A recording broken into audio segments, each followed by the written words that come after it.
Hello everyone, welcome to IFS. तो आज मैं एक बहुत ही अच्छा या फिर बहुत ही एक इम्पोर्टेंट अपडेट लेके आया हूँ, एक इम्पोर्टेंट चीज़ लेके आया हूँ। जो भी स्टूडेंट्स हमारे upcoming exam that is your December 2020 जो एक्चुअल में आपके मार्च 2023 में होने वाला है, तो उसके लिए अपेयर करने वाले हो या फिर ऑलरेडी फॉर्म फिल कर दिया है, तो उनके लिए एक इंपॉर्टेंट अपडेट है। क्या है हम डेफिनेटली वहाँ पे बात करेंगे डिटेल में। तो ये जो अपडेट है that is regarding your age limit. जैसे आपको पता होगा कि हमारे जो भी यूजीसी नेट एग्जाम होता है उसका दो आउटकम होता है, one is your assistant professorship as well as your junior research fellowship. तो इन दोनों के अंदर जो डिफरेंस है एंड वहां पे मेन डिफरेंस अगर हम थोड़ा सा एज लिमिट के बारे में देखते हैं, तो नेट के लिए या फिर सिंपली जो असिस्टेंट प्रोफेसरशिप का जो एलिजिबिलिटी है उसके लिए कोई भी अपर एज लिमिट नहीं है। आपके एज कितना भी हो आप वहां पे अप्लाई कर सकते हो, आपको वहां पे जो भी पोस्टिंग में मिल सकता है। लेकिन यहाँ पे जो जेआरएफ है यानी कि जो भी स्टूडेंट्स वहां पे रिसर्च करना चाहते हैं, जो भी वहां पे पीएचडी करना चाहते हैं, तो आपको बताओ वहां पे उनके लिए एज लिमिट रहता है दैट इज जो 30 years for the general category. And अगर आप कोई दूसरे कैटेगरी यानी कि ओबीसी, एनसीएल या फिर आपके एससी एसटी या फिर दूसरे कैटेगरी से बिलोंग करते हो, तो आपको और 5 ईयर की रिलैक्सेशन मिलता है दैट इज जो 35 ईयर को मिलता है।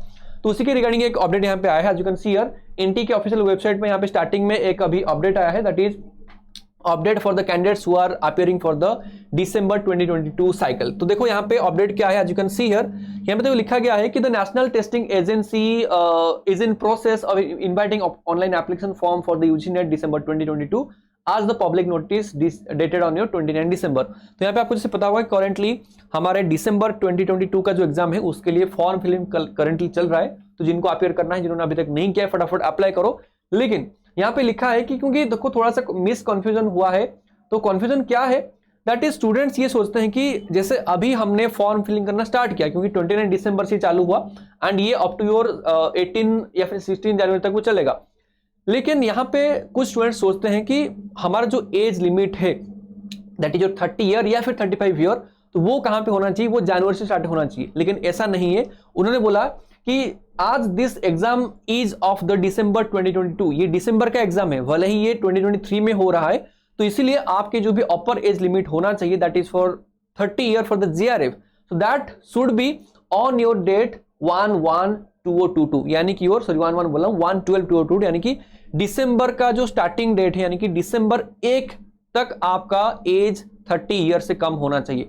अगर आप दिसंबर 1 के बाद मान लो किसी का डेट ऑफ बर्थ ऐसा है जो दिसंबर 1 के बाद उनका 30 ईयर को क्रॉस कर रहा है, तो फिर वो नहीं हो पाएंगे। तो ये आपको ध्यान देना है क्योंकि स्टूडेंट सोच रहे थे कि उनका जो भी एज लिमिट है वो काउंट होगा कहां से, आपके कहां गया वो date, yes this one that is your 1/2/2023 यानी कि वो बोले कि फरवरी में आपके 2023 का फरवरी से स्टार्ट मतलब काउंट किया जाएगा। लेकिन ऐसा नहीं है, उन्होंने बोला है कि आपके दिसंबर 2022 से वो काउंट होगा।